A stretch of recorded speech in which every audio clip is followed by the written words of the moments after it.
내가 서 있는 곳 어디서나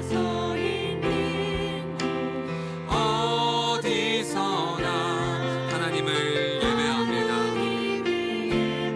합니다. 내 영혼 거룩한 은혜를 향하여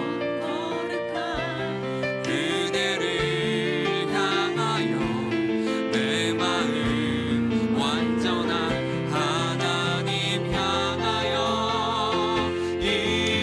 이곳에서 바로 이 시간 하나님을 예배합니다. 2026년도 5월 15일 금요 찬양 예배에 오신 모든 분들 다 환영합니다. 우리 옆 사람을 보시면서 이렇게 한번 인사해 볼까요? 수고 많으셨습니다. 이제 하나님께 예배 드리는 시간입니다. 예배에 성공합시다. 제가 이 찬양을 알게 된 것이 2012년도 제가 처음으로 사역하던 그때였습니다. 제가 그때 6개월 정도를 잠깐 유아부 사역을 했었습니다. 초등학교 1학년, 2학년 아이들을 이제 맡고 사역을 했었는데 그때 한참 그 아이들이 부르던 찬양이 바로 이 찬양입니다. 혹시 아셨나요? 이 찬양이 원래 파이디온이라는 어린이 사역 기관에서 나온 어린이 찬양이었어요. 그때 이 찬양을 듣고서 특히나 초등학교 1학년, 2학년 아이들이 내 영혼 거룩한 은혜를 향하여 그렇게 고백하는 모습을 볼 때 얼마나 제가 감동이 되었는지 모릅니다. 그 아이들은 이 가사를 다 알지는 못했을 겁니다. 거룩이 무엇인지, 은혜가 무엇인지, 마음을 다 드리는 것이 무엇인지 잘 몰랐을 겁니다. 하지만 그것은 확실해요. 그 아이들의 하나님에 대한 그 열정, 예배에 대한 열정은 정말 순수했을 것이다 라고 저는 생각이 됩니다. 누가복음에서 예수님께서 말씀하십니다. 하나님의 나라는 이런 자들의 것이니라.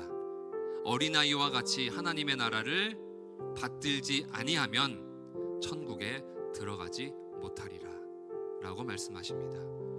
우리 한번 이 찬양을 정말로 순수한 마음으로 고백했으면 좋겠습니다. 정말 어린아이와 같은 그 순수한 마음으로 모든 가사가 다 이해가지 않더라도 하나님의 모든 뜻이 이해가지 않더라도 한번 우리 순수한 마음으로 이 예배 가운데 나아가는 우리 되기를 원합니다. 같이 찬양하도록 하겠습니다. 나는 하나님을 예배하는 나는 하나님을 예배하는 예배자입니다. 내가 서 있는 곳 어디서나 하나님을 예배합니다. 합니다. 내 영혼 거룩한 은혜를 향하여 내 마음 완전한 하나님 향하여 이곳에서 바로 이 시간 하나님을 예배합니다. 내 영혼 거룩한 은혜를 향하여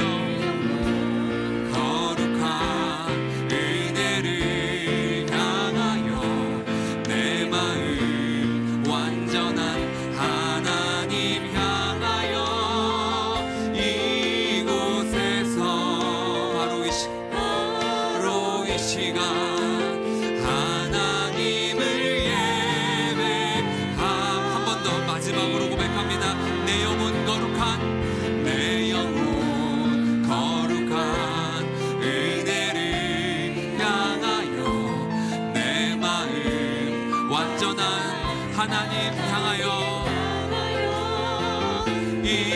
이곳에서 바로 이 시간 하나님을 예배함. 내 평생에 단 한 가지 소원, 나의 평생에 단 한 가지 소원, 주의 아름다우심 보며 사랑 노래하는 것 나의 왕 대신 주님의 얼굴 구하며 그 사랑 안에 머물며 사랑 노래 한 번 더 고백합니다. 나의 평생에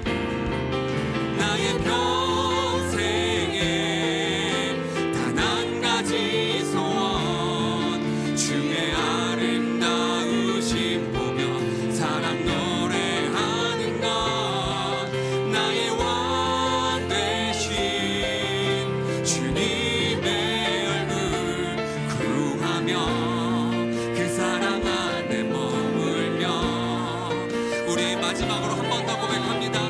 나의 평생에 단 한 가지 소원 평생에 단 한 가지 소원 주의 아름다우심 보며 사랑 노래하는 것 나의 왕 되신 주님의 얼굴 구하며 그 사랑 안에 머물며 그 사랑 노래합니다. 우리 이 예배를 위하여서 합심으로 기도하기를 원합니다. 여러분 한 주 수고 정말 많으셨습니다. 하지만 이제는 다시 우리의 마음을 하나님께 집중하여서 하나님께 그 거룩한 은혜를 향하여서 나아가는 시간입니다. 마음을 모아서 마음을 정돈하면서 이 시간 나의 이 시간을 나의 마음을 나의 모든 것을 주님께 맡깁니다. 하나님 받아주시옵소서. 이 예배를 위하여서 합심으로 함께 기도하도록 하겠습니다.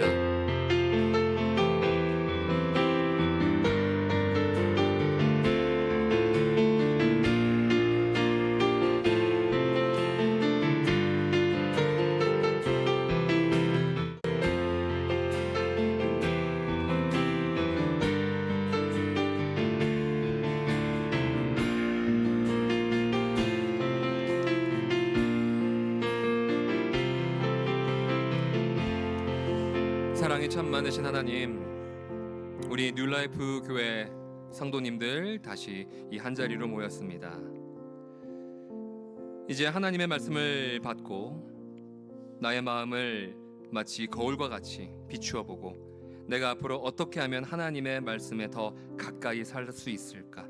내가 어떻게 하면 예수 그리스도를 더 닮아갈 수 있을까? 어떻게 하면 예수 그리스도의 그 사랑에 내가 보답할 수 있을까? 어떻게 내가 하나님의 사랑을 내 평생 노래할 수 있을까? 고민하는 시간을 갖습니다. 하나님 이 시간 가운데 우리와 함께하여 주시옵시고 이 예배의 처음과 끝을 하나님께서 지켜주시고 이 예배 홀로 영광 받아 주시옵소서. 예수님의 이름으로 기도합니다. 아멘. 오늘 하나님께서 우리에게 주시는 말씀은 에베소서 5장 21절로 33절까지 말씀 함께 읽도록 하겠습니다. 21절 제가 먼저 읽고요. 마지막 절은 여러분 함께 읽고 한 절씩 교독하도록 하겠습니다. 제가 먼저 읽도록 하겠습니다. 그리스도를 경외함으로 피차 복종하라. 이는 남편이 아내의 머리됨이 그리스도께서 교회의 머리됨과 같음이니 그가 바로 몸의 구주시니라.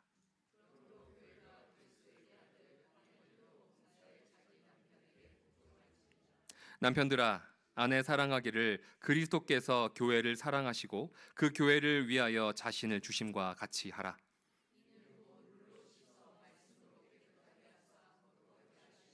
자기 앞에 영광스러운 교회로 세우사 티나 주름 잡힌 것이나 이런 것들이 없이 거룩하고 흠이 없게 하려 하심이니라.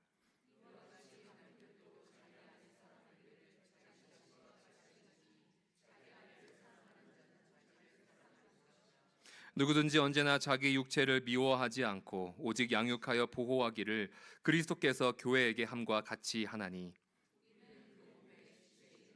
그러므로 사람이 부모를 떠나 그의 아내와 합하여 그 둘이 한 육체가 될지니. 함께 읽겠습니다. 그러나 너희도 각각 자기의 아내 사랑하기를 자신같이 하고 아내도 자기 남편을 존경하라. 아멘. 하나님의 말씀입니다. 2002년도에 개봉한 굉장히 파격적이고 도발적인 제목의 영화가 있었습니다. 제가 당시에 대학교 1학년이었는데요. 그 영화의 제목 그리고 포스터가 지금까지도 생생합니다.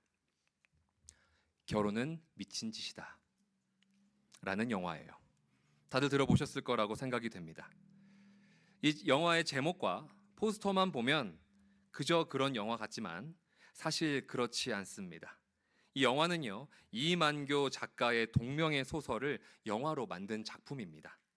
그리고 이 소설 결혼은 미친 짓이다 라는 작품은 2000년 오늘의 작가상을 수상한 문학작품이에요. 바로 이 책입니다. 이 소설은요, 기본적으로 결혼의 신성함과 낭만을 믿고 결혼한 한 남녀의 관계가 결혼을 통해서 어떻게 망가지는지를 굉장히 현실적이고 또 냉소적으로 보여주는 작품입니다. 그래서 결국에 이 소설이 하고자 하는 말은 결혼이라는 것은 해도 후회, 안 해도 후회다. 그런 결론을 내고 있습니다. 현대를 살아가고 있는 많은 부부들 그리고 예비 부부들의 딜레마를 잘 그리고 있다라고 평가를 받습니다. 그리고 이 책이 출간된 지 26년이 흘렀습니다. 그리고 2026년 결혼 생활이라는 것은 여전히 수많은 사람들에게 난관이죠. 우리 구묘 찬양 예배를 가정의 달 한 주씩 테마를 바꾸어 가면서 드리고 있습니다. 제가 목회부에서 이 설교 순서 주제를 어떻게 정했는지 말씀을 드릴게요. 3월 정도로 기억을 하거든요. 그때 우리 KM 목회자 단톡방이 있습니다. 그때 담임 목사님께서 주제를 쭉 나열을 하시고 설교하고 싶은 주제를 하나씩 고르라고 말씀을 하셨습니다. 선착순이죠. 제가 그 문자를 너무 늦게 봤어요. 제가 봤을 때는 이미 결혼 주제 빼고는 다 가져가셨더라고요. 그래서 제가 결혼 주제로 설교를 하게 되었습니다. 여기 서 있는 저에게도 결혼이라는 것 정말로 힘든 주제입니다. 어려운 주제입니다. 어려운 주제이니만큼 또 민감한 주제인 만큼 참 본문을 많이 읽고 묵상하고 또 연구했습니다. 일반적으로 세상에서 미친 짓이라고까지 부르는 이 결혼을 그리스도인은 어떻게 감당해야 할 것인지 본문을 중심으로 나누도록 하겠습니다. 오늘 첫 문장부터가 굉장히 당황스럽습니다. 받아들이기가 쉽지 않아요. 아내들이여 자기 남편에게 복종하기를 주께 하듯 하라. 이 문장이 얼마나 설교하기 곤란한 문장이냐면요. 제가 작년 가을 학기에 성경 해석학을 진행했었습니다. 그때 제가 여성도님들에게 질문을 드렸습니다. 여러분, 하나님의 말씀을 참으로 사랑하시는데 성경 전체 내용 중에서 가장 사랑하기 어려운 본문이 어디신가요? 제가 여쭤봤었습니다. 사실 저는 그때 고린도전서 14장 34절 여자는 교회에서 잠잠하라, 이 대답을 염두한 질문이었거든요. 그런데 우리 성도님들께서 이구동성으로 한 목소리로 하신 구절이 어떤 구절이었는 줄 아세요? 바로 이 구절이었습니다. 남편에게 복종하라. 그러니까 교회에서 잠잠하라라는 그 말씀보다 남편에게 복종하는 게 더 힘든 거예요, 지금. 바울의 서신이 이렇게 좀 오해를 받는 구절들이 많이 있습니다. 자, 우선 한 가지 좀 확실하게 하자면 고린도전서는 여성 비하 발언이 아닙니다. 교회의 올바른 질서를 이야기하고 있고 그 질서를 어지럽히는 일부 무리들에게 이야기를 한 겁니다. 그 이야기는 제가 나중에 시간이 되면 다시 말씀드리도록 하고요. 오늘은 좀 본문에 집중해 보도록 하겠습니다. 아마 오늘 본문이 그렇게 거부감을 느끼게 하는 이유는 바로 이 단어, 복종이라는 단어일 것입니다. 흔히 복종이라고 하면 여러분 어떤 생각이 좀 드시나요? 강압적이고 권위적으로 억지로 침묵을 강요한다는 부정적인 느낌이 굉장히 강하죠. 근데 이 복종이란 단어의 원문을 살펴보면 그 뉘앙스가 조금은 다릅니다. 하이포타소라는 헬라어를 쓰고 있는데요. 이것은 자신을 스스로 낮추다라는 표현입니다. 그래서 CEV 영문 성경은 이 복종이란 단어, 하이포타소라는 단어를 뭐라고 번역했냐면요. put other first라고 번역을 하고 있어요. 다른 일을 내 앞으로 두다라고 하고 있죠. 다시 말해서 여기 이 하이포타소라는 단어는 억지로 타인이 나를 억누르는 것이 아니고 내가 섬기는 마음으로 스스로 낮아지는 것을 말합니다. 예를 하나 들어볼게요. 이 복종이란 단어가 물론 헬라어는 다르지만 한글로 동일하게 번역된 구절이 있습니다. 빌립보서 2장 8절을 해서 복종을 쓰고 있거든요. 여러분이 한번 읽어보시겠어요? 시작. 그는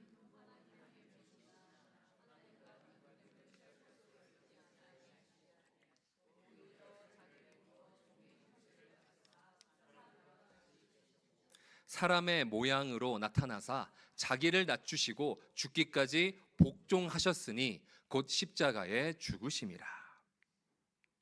만약에 복종이라는 것이 억지로, 강제적으로, 권위적으로 누르는 것이라고 한다면 예수님께서는 사람이 되시고 십자가에 달리신 것이 성부 하나님께서 시키시니까 어쩔 수 없이 억지로 권위에 못 이겨서 했다라는 뜻이 될 수밖에 없겠죠.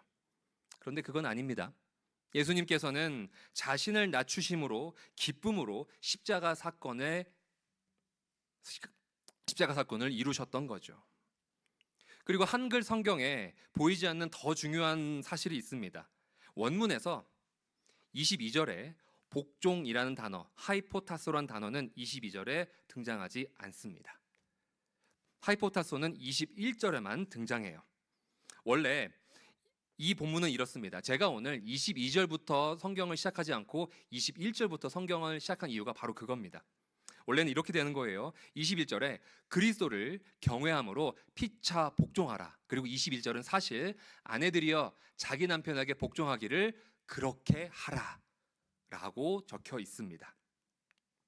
다시 말하자면 남편에게 복종하라고 한 것은 아내들에게만 한 명령이 아니라는 겁니다. 21절에 나왔듯이 모든 사람에게 피차 복종해서 서로 낮아져야 하는데 아내들도 남편에게 그렇게 하라라고 이야기를 했다는 것이죠. 그리고 이 21절의 피차 복종은 에베소서에서 소개할 모든 인간관계의 원리를 말하고 있어요. 피차 복종이란 말이 너무 이제 부정적이니까 제가 좀 올바른 단어, 조금 더 옳은 해석본으로 섬겨 낮아짐이라고 제가 말씀을 드릴게요. 이 섬겨 낮아짐은 5장 22절부터 6장 9절까지 나오는 모든 인간관계에 적용되는 기본 원리를 말하고 있는 겁니다. 그리고 이 서로 섬김은 관계에 따라서 조금씩 변하게 되는데요. 자, 모든 사람은 서로 복종해야 합니다. 아내는 남편에게 존경하는 방식으로 복종해야 하고요. 남편은 아내에게 사랑이라는 방식으로 섬겨야 합니다. 자녀는 부모에게 청종과 순종으로 섬겨야 하고요. 부모도 자녀를 섬겨야 합니다. 어떻게 해요? 올바른 양육으로 섬겨야 합니다. 일터에서는 종이 상전에게 성실한 섬김으로 섬겨야 하고 상전도 종에게 공의와 배려로 섬겨야 한다. 바로 이게 오늘 21절에 등장한 하이포타소, 서로 섬김이라는 것이죠. 그리고 이렇게 서로 낮아짐, 서로 섬김이라는 것은 당시 배경에서 굉장히 급진적인 말이었어요. 왜냐하면 21절에 나와 있는 것처럼 그리스도를 경외하는 자들이라면 서로 낮추어 섬겨야 하는 것이 복음을 아는 자들이라면 당연히 해야 할 도리다라고 이야기를 하고 있는 것이죠. 자, 이제 우리가 복종이란 단어의 제대로 된 뜻을 알았습니다. 서로 섬김이란 단어가 사실 원어에 가까운 표현이에요. 그러면 그 렌즈로 아내가 남편에게 어떻게 하는 것이 자발적 낮아짐, 섬김일까요? 우선 남편은 아내의 머리됨이다라고 바울은 이야기하고 있습니다. 이건 가정의 올바른 질서를 말하는 겁니다. 남편이 가정의 리더십을 가지고 있습니다. 남편이 가정의 머리가 됩니다. 다만 여기서 말하는 그 머리됨이라는 것, 리더십이라는 것은 23절에서 뭐라고 이야기하냐면 그리스도께서 교회의 머리됨과 같이 머리됨 같아야 한다라고 이야기를 하고 있죠. 여기서 머리됨이라고 하는 것은 우리가 흔히 알고 있는 유교적 가부장적 제도와 그 결이 많이 달라요. 지금 예수님께서는 군림하는 권위적인 리더십이 아니라 오히려 낮아짐을 실천함으로 머리가 되셨죠. 제자들의 발을 씻기셨고요. 겸손하셨고 약자에게 먼저 다가감으로써 머리가 되셨습니다. 그런 예수님에게 교회가 그를 존경했던 것과 같이 아내들이 남편을 존경해야 한다라고 본문은 말하고 있는 겁니다. 당시 로마적 질서로 아내는 어떤 위치에 있었냐면 순응과 말 그대로 복종을 법적으로 문화적으로 요구받는 위치에 있었어요. 그런데 이 복음의 질서는 강압적이고 권위적인 찍어누름이 아니라 자발적인 존경과 존중으로 나아가야 한다라고 이야기하고 있는 것이죠. 자, 그러면 남편들은 아내에게 어떻게 이 자발적 섬김, 낮아짐을 실천할 수 있을까요? 아내가 남편을 교회가 그리스도처럼 섬겼다면 남편은 아내를 그리스도께서 교회를 사랑하셨듯 해야 합니다. 여기서 말하고 있는 이 사랑이라는 것은 감정적이고 육체적인 사랑을 이야기하는 것이 아니라 자기 희생의 사랑을 이야기하고 있죠. 25절입니다. 남편들아, 아내 사랑하기를 그리스도께서 교회를 사랑하시고 그 교회를 위하여 자신을 주심과 같이 하라. 사실 오늘 본문에 나와 있는 것은 이 아내의 역할보다 남편의 역할에 대해서 더 강하게 이야기하고 있는 것을 우리가 볼 수 있습니다. 아내에게 남편을 향한 존경을 요구하는 대신에 남편들에게는 아내에게 목숨까지 바친 희생을 요구하고 있는 것이죠. 이 부분도 역시 당시 청중에게 엄청 충격적인 이야기였습니다. 희생이라는 것, 자기를 내어준다라는 것은 약자가 강자에게 바치는 것이었거든요. 그게 그 당시의 미덕이었습니다. 그런데 복음은 지금 반대로 이야기를 하고 있는 겁니다. 가장의 머리인 남편이 아내를 위하여 목숨을 바칠 정도로 사랑하고 아껴야 한다라고 말하고 있는 거죠. 그 이유는 명료합니다. 교회의 머리 대신 그리스도께서 교회를 위하여 자신을 내어주셨기 때문에 그렇습니다.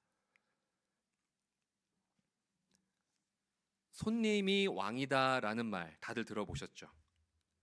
우선 영어로는 Customer is always right 라는 문구인데요. 이 말을 누가 가장 먼저 했을까요? 손님이 했을까요? 주인이 했을까요?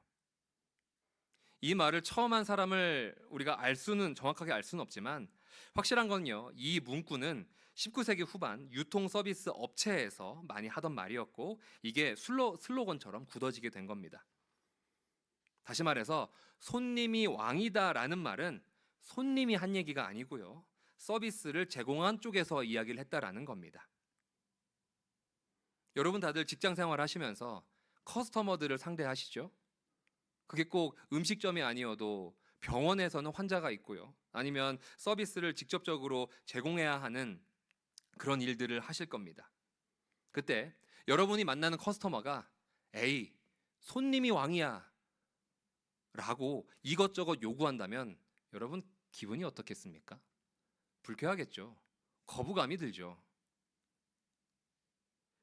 이 손님이 왕이다라는 것은 손님 입장에서 손님이 내가 왕이니까 네가 이렇게 해야 돼라고 요구하는 것이 아니라 섬기는 쪽에서 스스로 당신이 왕이니까 내가 섬기겠습니다라고 말하는 것이라는 거예요. 오늘 부부 관계에서도 이 법칙이 동일하게 적용된다고 저는 생각합니다. 오늘 에베소서에서 아내들에게 남편을 존경하라, 남편은 아내를 사랑해라 라고 이렇게 서로 요구하는 구조가 아니라는 겁니다.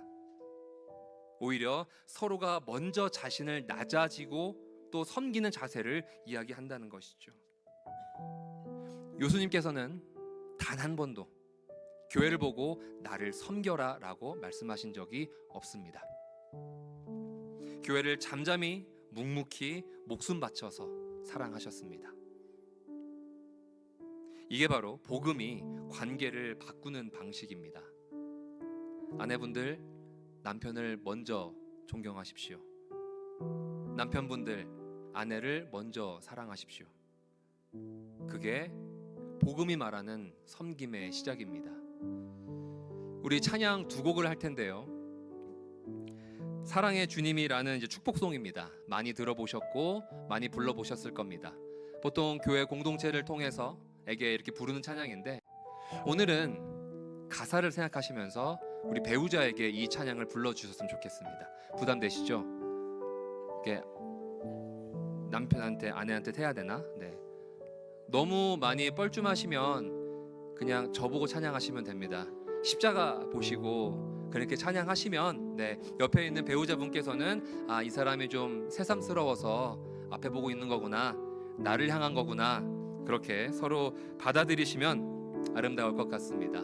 사랑의 주님이 날 사랑하시네, 한번 찬양하길 원합니다. 사랑의 주님이, 사랑의 주님이 날 사랑하셨네, 내 모습 이대로 받으셨네. 사랑의 주님이, 주님이 날 사랑하듯이 나도 너를 사랑하며 섬기리. 다시 한번 고백합니다. 사랑의 주님이 날 사랑하셨네. 주님이 날 사랑하시네, 내 모습 이대로 받으셨네.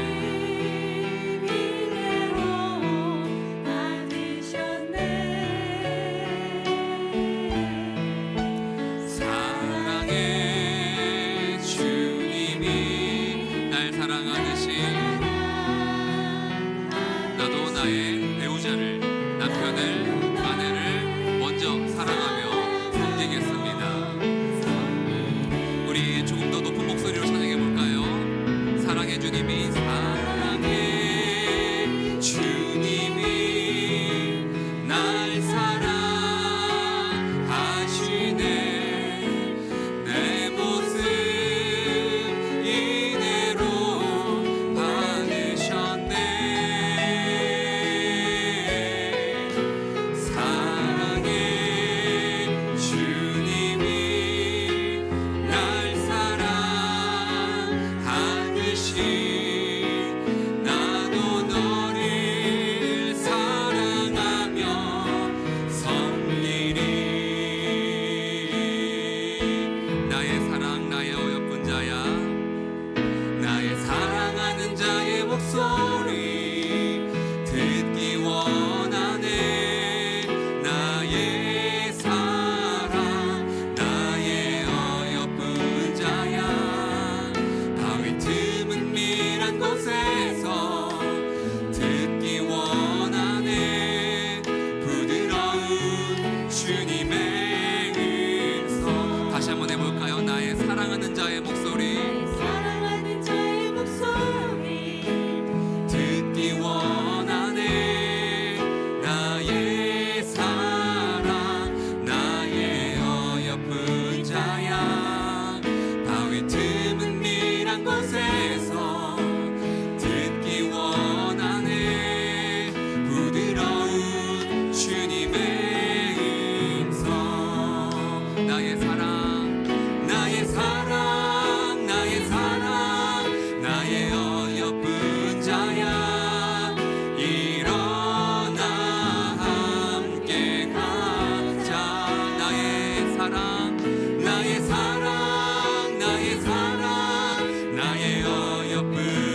주님의 음성. 나의 사랑, 나의 사랑, 나의 사랑, 나의 어여쁜 자야, 일어나 함께 가자.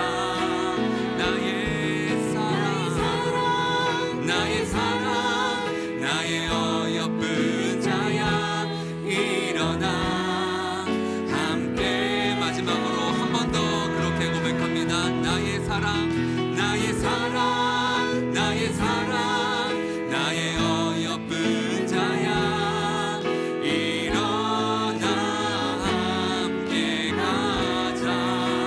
나의 사랑, 나의 사랑, 나의 사랑, 나의 어여쁜 자야, 일어나 함께 가자.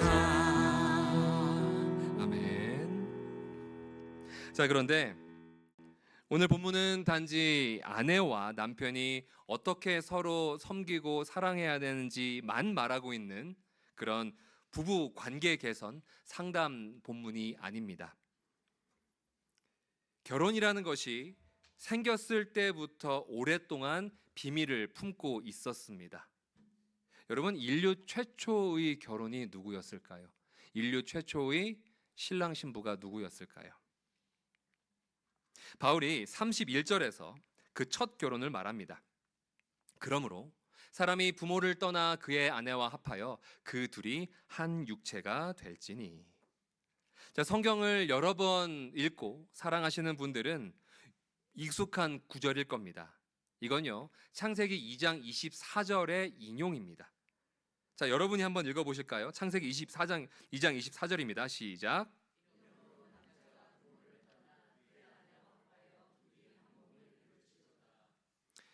결혼이라는 것은요, 사회적 제도이기 이전에 하나님께서 먼저 만드신 질서입니다. 한 남자와 한 여자가 연합하여 한 몸을 이루는 것은 최초의 사람 아담과 이브 때 시작된 하나님의 명령이었어요. 이제 여기서 바울은 놀라운 깨달음을 얻게 됩니다. 결혼이라는 것은 단순히 인간 관계를 넘어선 그리스도와 교회의 연합을 미리 보여주는 그림, 예고편이었구나라는 것을 바울은 경탄하면서 말합니다. 그래서 이렇게 이야기하죠. 이 비밀이 크도다. 우리가 흔히 비밀이라고 하면 무언가 감추어진 수수께끼를 이야기하죠. 그런데 여기서 말하는 비밀이라는 것은 감추어진 비밀을 이야기하는 것이 아니라 드러난 비밀을 말하고 있습니다. 다시 말해서 바울은 지금 이렇게 이야기하고 있는 겁니다. 비밀스러운 이 수수께끼가 풀렸다. 창세기 때부터 시작된 이 결혼이 결국에는 그리스도와 교회의 연합을 가리키고 있었구나라고 바울은 지금 감탄하고 있는 겁니다. 창세기에서 하나님께서 한 남자와 한 여자의 결합을 하게 하신 것은 물론 그 외로움을 달래기 위한 것도 있고요, 생육하고 번성하기 위한 것도 있죠.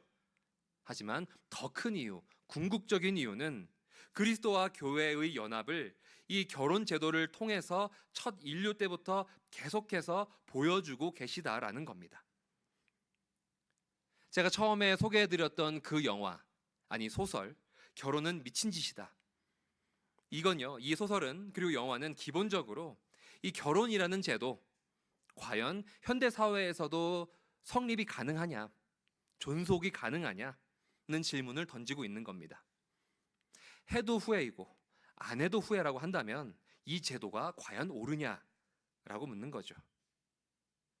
그리고 많은 경우 그 제도 안에서 결혼은 비극적으로 끝날 수밖에 없다라고 이야기하는 것이 소설의 냉소적인 결론입니다.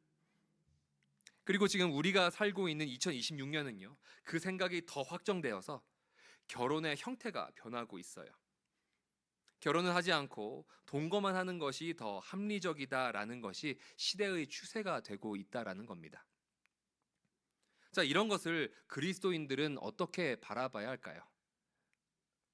그리스도인들에게 있어서 결혼이라는 제도는 세상의 제도이라기보다는 하나님께서 만드신 하나의 질서입니다.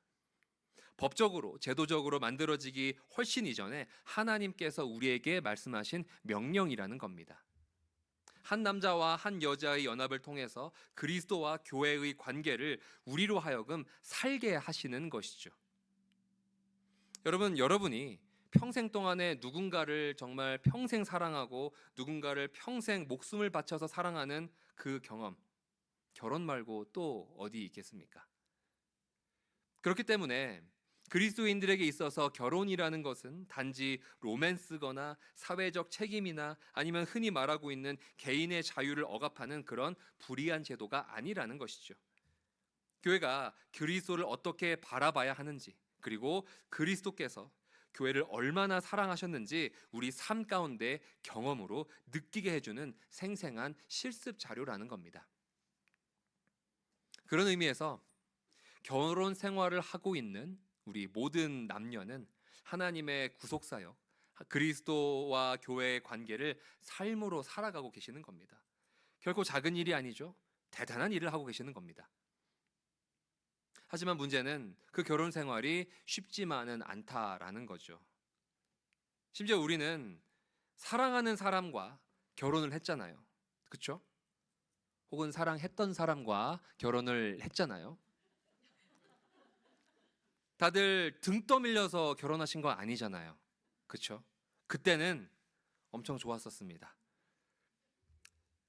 우리가 선택해서 우리가 좋아서 결혼한 겁니다. 그런데도 힘들어요. 그리스도께서 교회를 그리고 우리를 사랑할 만 하시니까 사랑하셨을까요? 아니요. 사랑받기에 합당하지 않은 우리를 사랑하셨고 구원받기에 합당하지 않은 우리를 구원하신 겁니다. 그리고 예수님께서 교회를 사랑한다라고 감정적으로만 말씀하셨던 게 아닙니다. 그 교회를 위해서 고난받고 핍박받고 죽임당하셨죠. 그리고 그것으로 끝내지 아니하고 지금도 교회를 위해서 중보하시고 또 돌보고 계십니다. 그렇기 때문에 우리는 결혼 생활을 통해서 한 사람을 사랑한다는 것, 사랑을 지킨다는 것이 얼마나 어려운 일인지를 우리 몸소 깨닫게 되는 겁니다. 그리고 그때 비로소 하나님께서 교회를 사랑하신다는 것이 얼마나 큰 사랑인지 우리는 알게 됩니다. 함께 찬양하기를 원합니다. 그 크신 하나님의 사랑을 함께 찬양하기를 원합니다.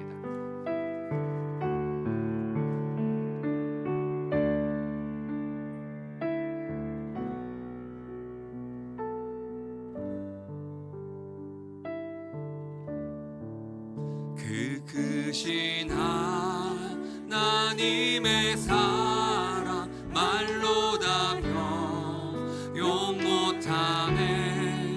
저 높고 높은 별을 넘어 이 낮고 낮은 땅 위에 죄범한 영혼 구하려 그 아들 보내사 화목제물 삼으시고 죄 용서하셨네. 하나님 크신 사랑이 증량나무 하며 영원히 변치 않는 사랑 성도여 찬양하세.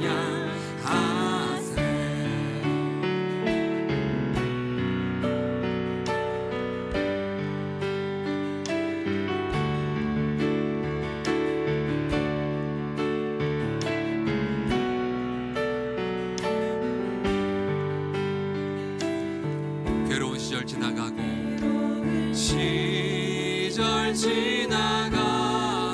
땅 위에 여호와 쇠할 때 주 믿지 않던 영혼들은 큰 소리 외쳐 울어도 주 믿는 성도들에게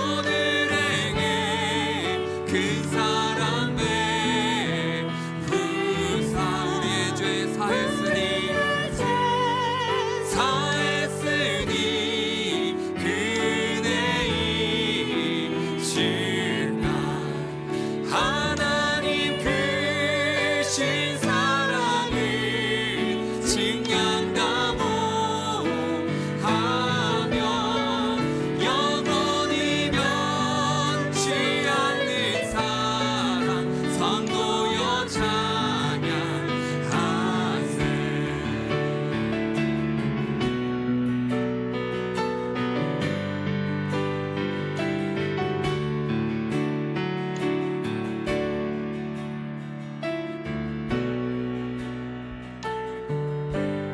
목소리로만 찬양합니다. 하늘을 두루마리 삼고 하늘을 두루마리 삼고 바다를 먹물 삼아도 한없는 하나님의 사랑 다 기록할 수 없겠네. 하나님의 크신 사랑 그 어찌 닿았을까. 저 하늘 높이 쌓아도 채우지 못하리. 하나님 크신 사랑을 증량다 못하며 영원히 변치 않는 사랑 성도여 찬양하세. 하나님 크신 사랑을 증량다 못하며 영원히 변치 않는 사랑 성도여 찬양하세.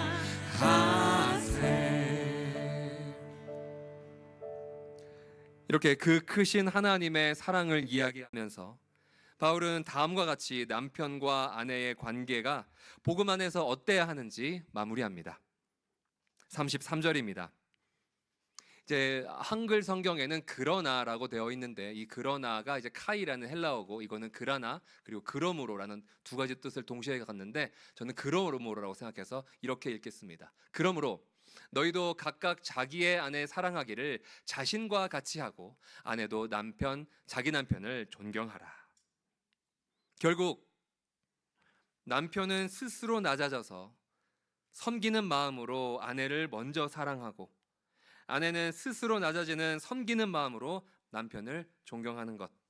그게 복음적 부부 관계입니다. 그런데 이게 정말로 어려운 일입니다.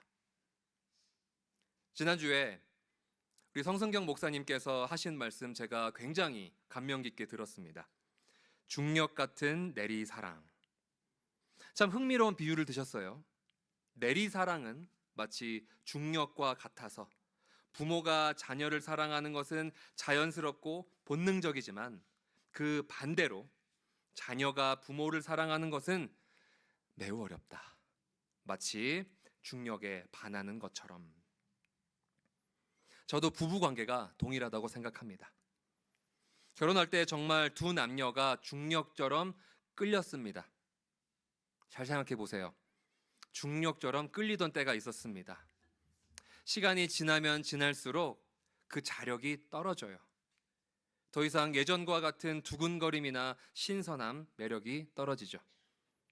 남편은 아내를 더 이상 예전과 같은 마음으로 사랑은 하지만 예전과 같은 마음으로 사랑하기 어렵습니다. 아내분들은 어떠세요? 남편과 살아보니까 그때는 참 멋졌는데 살아보니까 흠도 많고 부족한 점도 많아서 존경하는 것이 쉽지가 않습니다. 다시 말해서 오늘 본문 남편이 아내를 계속해서 사랑해야 하는 것, 아내가 남편을 계속해서 존경해야 하는 것은 정말 중력을 거슬러 가야 할 정도로 힘든 일이다라는 겁니다. 그럼에도 불구하고 왜 우리는 이 결혼 생활을 지속해야 하는 걸까요? 하나님께서는 왜 우리에게 이 지속 불가능해 보이는 것을 지속하라고 하셨을까요? 바울은 26절과 27절에서 말하고 있습니다. 바로 이것이 결혼의 궁극적인 이유입니다. 이는 곧 물로 씻어 말씀으로 깨끗하게 하사 거룩하게 하시고 자기 앞에 영광스러운 교회로 세우사 티나 주름 잡힌 것이나 이런 것들이 없이 거룩하고 흠이 없게 하려 하심이라. 우리가 이 결혼을 지속해야 하는 이유는 우리를 깨끗하게 하사 거룩하고 흠이 없게 하시려는 하나님의 열심 때문에 그렇습니다. 다시 말해서 결혼이라는 것은 성화의 도구라는 거예요. 결혼이 거룩함을 향한 성화의 도구라는 것을 저는 제 경험을 통해서 진리라는 것을 잘 압니다. 여러분이 저를 어떤 사람이라고 생각하시는지 보시는지는 모르겠지만 저는 참 모가 많이 난 사람이었습니다. 아니, 지금도 모가 많이 난 사람이죠. 그런데 제가 12년 전에 결혼을 하고 그 시간을 지내오면서 참 많이 변했어요. 제 12년 혹은 그 이상을 알던 저를 본 사람은 이구동성으로 이야기해요. 제가 참 많이 변했다고. 저는 저의 이 성화의 요인이 참 많은 요인이 있었다고 보거든요. 그런데 단연코 제 성화에 가장 큰 영향을 미친 것은 결혼 생활입니다. 그 결혼 생활 가운데에서 나도 몰랐던 내 밑바닥을 보게 되고, 인내하는 법을 배우고, 사랑하는 법을 배우고, 양보하는 법을 배우고, 배려하는 법을 배웁니다. 제 아내가 지금 듣고 있을지는 모르겠지만 그게 배운 거야 라고 생각할 수 있지만 많이 배운 겁니다. 그래서 우리가 잘 알고 있는, 이제는 작고하신 팀 켈러 목사님께서는 그의 책 결혼을 말하다에서 이렇게 이야기합니다. 결혼은 우리를 행복하게 만들기보다 거룩하게 만든다. 우리가 참 다루기 힘든 사람, 힘들지만 내가 사랑하고 끝까지 보듬어야 하는 사람을 보고 우리가 장난으로 그렇게 이야기해요. 네가 내 십자가다라고 이야기합니다. 그런데 장난이 아니라 진짜로 결혼은 상대방이 내게 십자가를 지게 하는 겁니다. 십자가를 진다라는 표현은 우리가 참 많이 쓰죠. 십자가를 진다는 게 무슨 뜻입니까?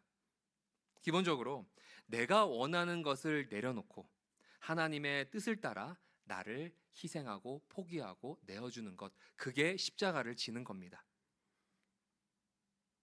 결혼을 해서 나의 배우자와 함께 평생을 산다는 건 내가 원하는 것을 내려놓고 하나님의 뜻을 따라 나의 배우자에게 나를 희생하고 맞추고 내어주는 것, 그게 바로 십자가입니다.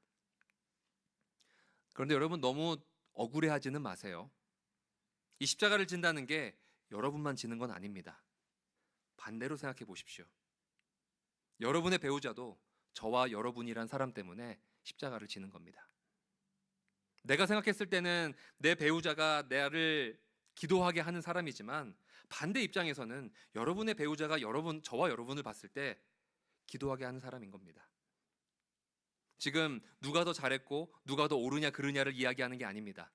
이 부족한 사람이, 한없이 부족한 사람이 두 사람이 만나서 평생을 부딪히며 살아야 하는데 어련할까요? 그런데 이것이 바로 오늘 본문이 말하는 서로 섬김을 통한 거룩함의 과정입니다. 우리 다시 한번 예수님을 바라보기를 원합니다. 예수님께서는 예수님의 행복을 위해서 교회를 사랑하시고 연합하신 게 아닙니다. 교회의 기쁨과 행복을 위해서 예수님께서는 그 일을 하셨습니다. 여러분들도 그 길을, 예수님이 가신 길을 따라가시지 않겠습니까? 결혼이라는 것은 하나님께서 명하신 그 연합 가운데에서 우리는 거룩한 교회로 서로 함께 지어져 가는 겁니다. 함께 지어져 가네 우리 찬양하도록 하겠습니다.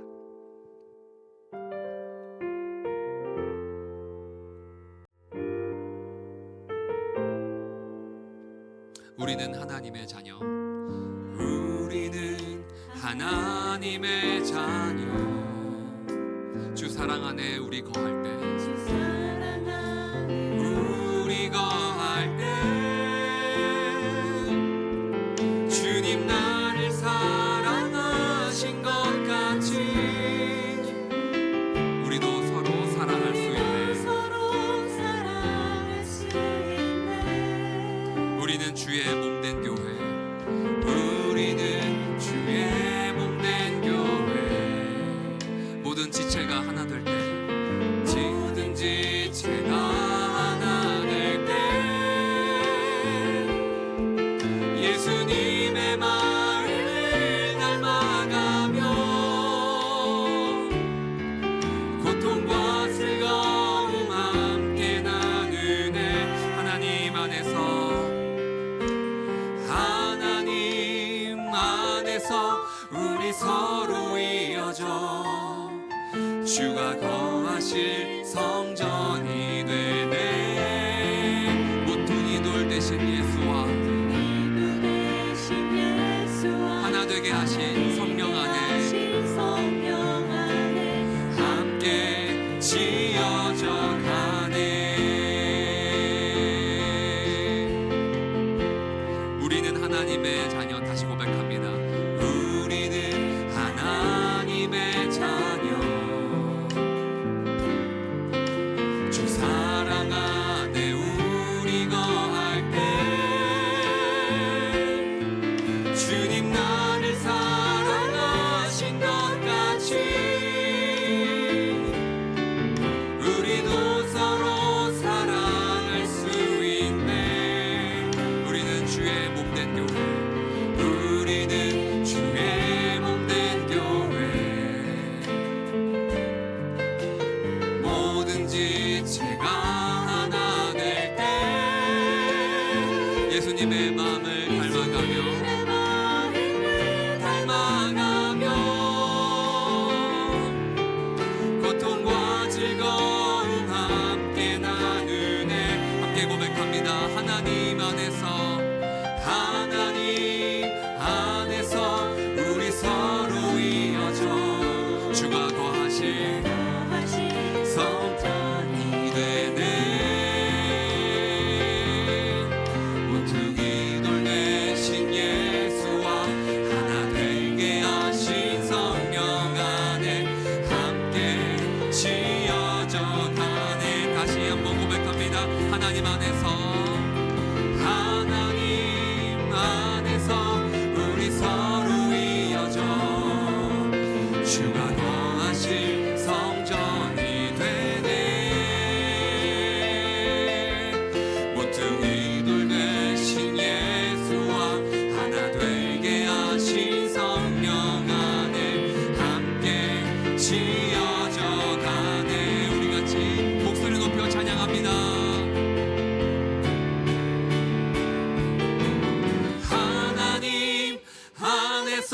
우리 서로 이어져 주가 거하실 성전이 되네.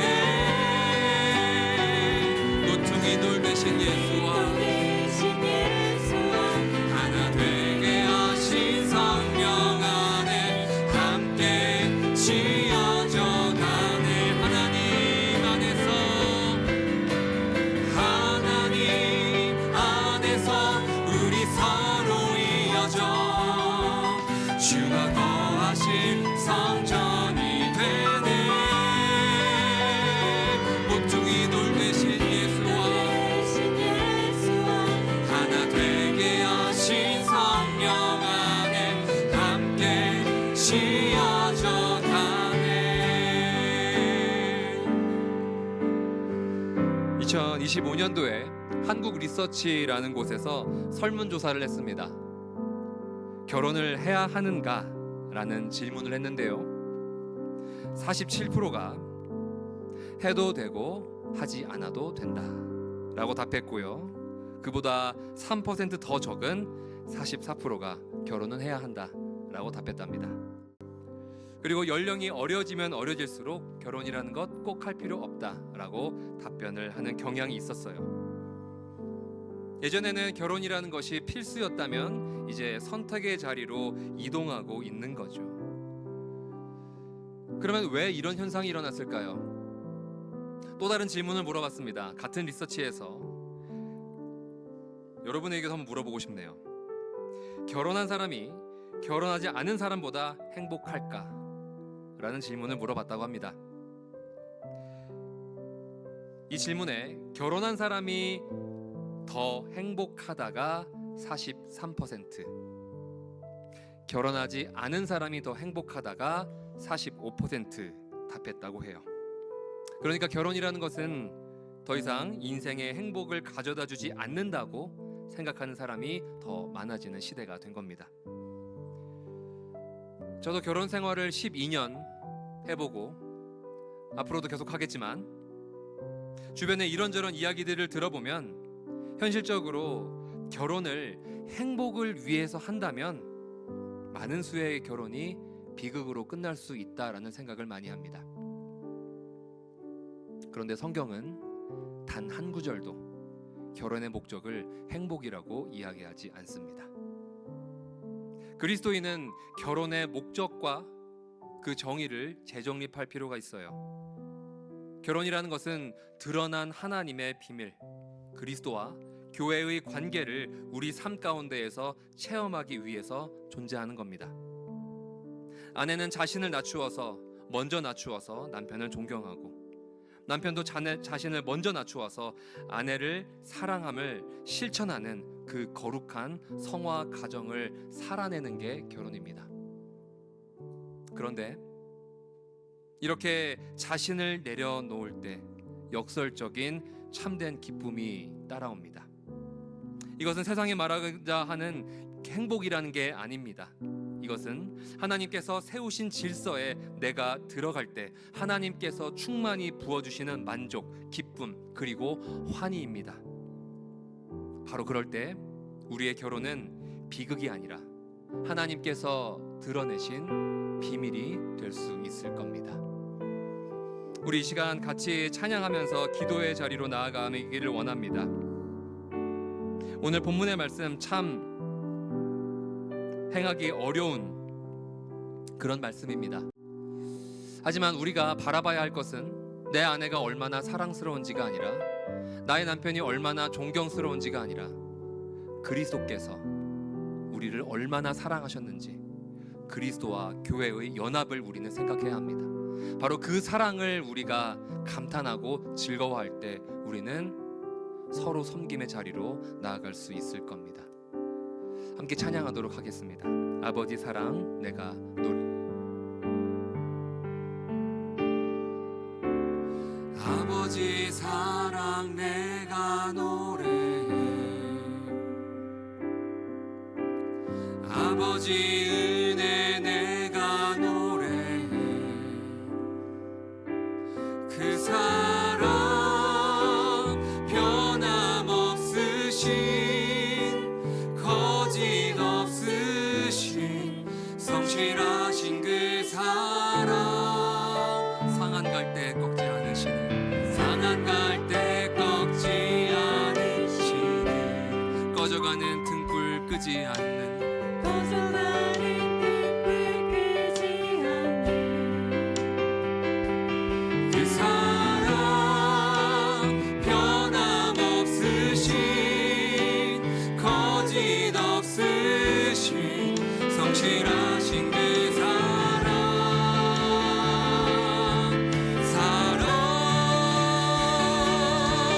그 사랑, 날 위해 죽으신, 날 위해 다시 사신 예수 그리스도, 다시 오신 그 사랑, 죽음도 생명도 천사도 하늘의 어떤 권세도 끊을 수 없는 영원한 그 사랑 예수. 우리 처음부터 눈을 감고 다시 고백하길 원합니다. 아버지 사랑 내가 노래해. 아버지 사랑 내가 노래해. 아버지 은혜 내가 노래해. 아버지 은혜 내가 노래해. 그 사랑, 그 사랑 변함없으신 변함없으신 거짓 없으신 거짓 없으신 성실하신 그 사랑, 그 사랑, 상한 갈 때 걸지 않으시는, 걷지 않으시는, 꺼져가는 등불 끄지 않는 꺼져가는 등불 끄지 않는 그 사랑, 그 사랑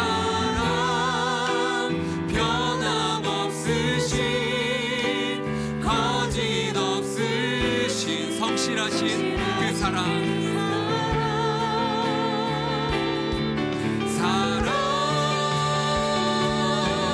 그 사랑, 날 위해 죽으신, 날 위해 다시 사신 예수 그리스도, 다시 오신 그 사랑, 죽음도 생명도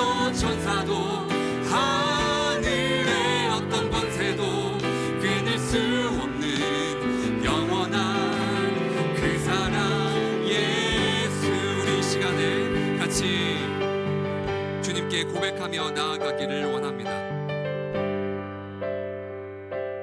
혹시 그런 생각 해보지 않았습니까?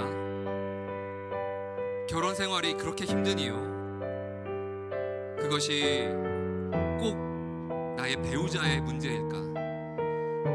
아니면 내가 사랑이 부족해서일까? 아니면 배우자가 나를 사랑하지 않아서 혹은 존경하지 않아서일까? 성경은 그렇게 말하지 않습니다. 성경은 결혼 생활을 계속해서 유지하고 결혼 생활의 그 기쁨을 계속해서 샘솟듯 올릴 수 있는 방식은 예수 그리스도의 그 사랑을 생각하는 것이라고 말합니다. 그렇기에 우리 결혼이 단지 로맨스가 아니라 우리의 필요에 의한 어떤 계약 관계가 아니라 그리스도와 교회의 연합이라고 이야기하고 있습니다.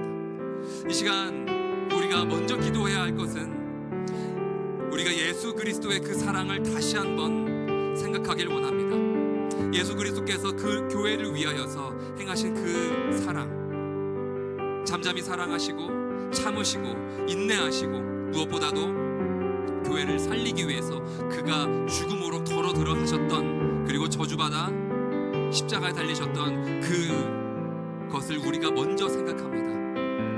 우리 한번 그곳으로 돌아가 보지 않겠습니까? 예수님의 사랑을 오늘 다시 한번 우리가 회복하기 원합니다. 우리의 모든 문제가 바로 그곳에서 시작되는 것이 아닌지 우리 한번 그곳으로 다시 돌아가기를 원합니다. 나의 마음을 점검하고 나의 마음을 다시 꺼내어서 다시 한번 나의 마음을 돌아보면서 우리 조용한 묵상으로 그렇게 기도하도록 하겠습니다. 같이 함께 기도하겠습니다. 하나님께서 우리에게 이렇게까지 우리의 생명을 주셨는데, 하나님께서 모든 것을 바쳐서 그의 독생자 예수 그리스도를 우리에게 주셨는데, 우리는 얼마나 그 사랑을 진정으로 믿고 진정으로 감사하며 그것을 은혜라고 고백합니까? 하나님, 정말로 끊을 수 없는 그 사랑을 예수 그리스도를 통해서 주셨으니 우리가 다시 주님 앞으로 나아가기를 원합니다. 다른 나의 삶의 모든 문제들을 다른 곳에서 찾는 것이 아니라, 타인에서 찾는 것이 아니라, 환경에서 찾는 것이 아니라 나와 예수 그리스도의 그 관계, 그리고 내가 예수 그리스도 앞에 얼마나 정직하게 서 있는지 그곳으로 나아가기를 원합니다. 하나님, 나의 마음을 하나님께 드리오니 하나님께서 그 마음을 드러내게 하시고 그 말씀 가운데에서 우리가 하나님의 그 말씀 가운데 우리가 청종하며 나아갈 수 있도록 하여 주시옵소서. 첫사랑의 그 사랑을 회복하게 할 수 있도록 하여 주시옵소서. 우리가 다시 예수 그리스도를 만났던 그 시절로 다시 돌아가서 예수님 사랑합니다, 그 사랑 우리가 끝까지 갚을 순 없지만 하나님의 그 사랑을 우리가 기억하면서 그 사랑을 맛보러서 예수 그리스도의 그 명령을 우리가 따르겠습니다. 어렵고 힘든 명령일지라도 우리가 남편을 존경하는 그 먼저 낮아지는 그 마음으로, 아내를 먼저 사랑하고 내 생명까지 내어주고자 하는 그 사랑으로 우리가 낮은 곳으로 우리가 나아가겠습니다. 같이 한 번 더 찬양하도록 하겠습니다. 하나님 아버지 사랑 내가 노래해. 아버지 사랑 내가 노래해. 아버지 은혜 내가 노래해. 아버지 은혜 내가 노래해. 그 사랑 변함없으신 거짓 없으신 성실하신 그 사랑, 상한 갈 때 꺾지 않으시는, 사랑할 때 꺾지 않으시는, 꺼져가는 등불 끄지 않는, 꺼져가는 등불 끄지 않는 그 사랑, 그 사랑 변함없으신 거짓 없으신 성실하신 그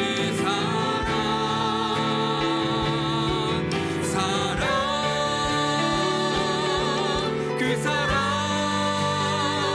날 위해 죽으신, 날 위해 다시 사신 예수 그리스도, 다시 오신 그 사랑, 죽음도 천사도 하늘의 어떤 권세도 끊을 수 없는 영원한 그 사랑, 나의 평생의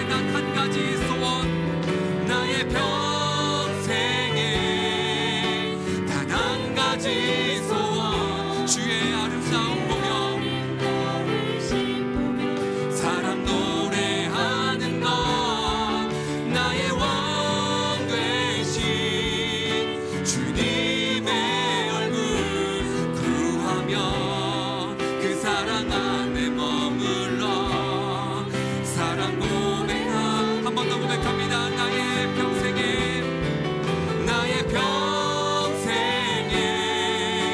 단 한 가지 소원 주의 아름다우심 보며 사랑 노래하는 것 나의 원 되신 주님의 얼굴 구하며 그 사랑 안에 머물며 그 사랑 노래합니다. 우리 방금 찬양한 것 같이 나의 평생에 단 한 가지 소원 주의 아름다우심을 보며 그 사랑 노래하는 것 그리고 주의 사랑 안에 머물러 있는 것 그 사랑을 노래하는 것 어떤 방식으로 실천하시겠습니까? 누구를 사랑하시겠습니까? 어느 곳에서 예수 그리스도의 명령을 따르시겠습니까? 내 아내를 사랑할 수도 없는데 내 남편을 존경할 수도 없는데 나의 결혼 생활 하나님께서 맺어주신 그 신성한 결혼을 지킬 수가 없는데 우리는 어디 가서 주의 사랑을 노래할 수 있습니까? 우리 다 같이 그렇게 한번 기도했으면 좋겠습니다. 우리 평생에 한 가지 소원을 우리가 실천한다면 그리고 하나님의 사랑을 노래한다면 그것이 다른 곳이 아니라 가정이 될 수 있도록 하여 주시옵소서. 그것이 바로 나의 배우자가 될 수 있도록 하여 주시옵소서. 다른 곳에서 그것을 찾는 것이 아니라 예수 그리스도의 사랑을 감격한다면 그 사랑을 감격하고 쏟아붓는 곳이 다른 곳보다 나의 가정이 될 수 있도록 하나님 이 시간 가운데 결단하고 나아가오니 하나님 나의 마음을 지켜주시옵시고 내가 할 수 없다면 예수 그리스도께서 하신 그것을 우리가 바라보면서 나아갈 수 있는 그 힘과 능력을 하나님께서 허락하여 주시옵소서 라고 주여 한번 부르짖고 우리 다 함께 동성으로 기도하며 나아가도록 하겠습니다. 부르짖습니다. 주여 하나님 아버지 오늘 이 시간 가운데에서 바울의 고백을 통하여서 우리가 우리 가정을 어떻게 우리가 해나가야 되는지에 대해서 하나님의 말씀을 듣습니다. 그것은 바로 다른 것이 아니라 하나님 그 질서 안에 머물러서 하나님께서 말씀하시고 하나님께서 주신 그 질서 가운데에서 하나님께서 주신 그 사랑 가운데에서 머물며 그 사랑을 우리 집 가운데에서 우리 가정 가운데서 실천하는 것 그것이 바로 하나님이 주신 명령임을 우리가 믿습니다. 하나님 우리가 그 하나님께서 주신 그 모든 것들 하나님께서 지켜 행할 수 있도록 하여 주시옵소서. 하나님 우리와 함께하여 주시옵소서. 우리가 연약하고 약하여서 우리가 넘어지고 흔들리고 또한 쓰러질 수가 있으나 하나님 우리와 함께하시는 그 주님의 사랑에 목마름으로 나아갈 수 있도록 하나님 도우시고 함께하여 주시옵소서. 주님 도우시고 함께하여 주시옵소서. 주님 함께하여 주시옵시고 모든 것들 주님께서 합력하여 선을 이루는 것처럼 주님 도우시고 함께하여 주시옵소서.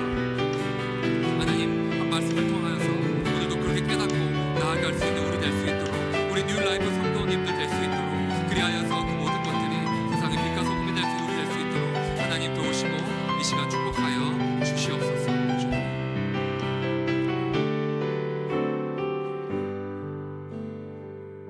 하나님 이 시간 가운데에서 에베소서를 통하여서 바울을 통하여서 하시는 말씀을 우리가 함께 묵상하고 나누고 함께 찬양으로 하나님께 고백합니다.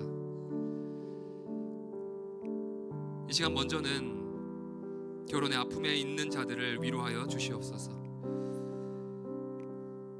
이런저런 아픔과 고통 가운데 있는 그들을 하나님 함께하여 주시옵소서. 그리고 또한 지금 결혼 중에 있는 그리고 그 가운데서 스트러글하고 있고 매일같이 씨름하며 어려워하고 어떤 것이 옳은 길일까 어떻게 해야 할까 어떤 것이 그리스도인의 결혼일까 고민하는 이들에게 하나님께서 말씀하여 주시옵소서. 다른 곳에서 우리가 해답을 찾으려고 하는 것이 아니라 오직 예수님께서 가신 그 길을 바라보며 하나님께서 우리에게 보이신 그 그리스도와 교회의 연합을 통하여서 하나님께서 말씀하신 그것을 지키며 우리가 끝까지 순종하며 나아갈 수 있는 우리 될 수 있도록 하나님 동행하여 주시옵소서. 이제는 죄와 죽음에서 우리를 구원하시는 우리 주 예수 그리스도의 한없는 은혜와 천지를 창조하시고 지금도 통치하시는 무한하신 하나님의 사랑과 성령의 감화, 감동, 교통하심이 하나님께 주시는 그 질서 가운데서 들어가서 세상에 말하는 행복이 아니라 하나님께서 부어주시는 참된 만족과 기쁨과 환희 가운데에서 하나님이 주신 아름다운 그 결혼을 지켜나가기를 원하는 이 자리에 있는 모든 이에게 지금으로부터 영원토록 함께 있을지어다. 아멘.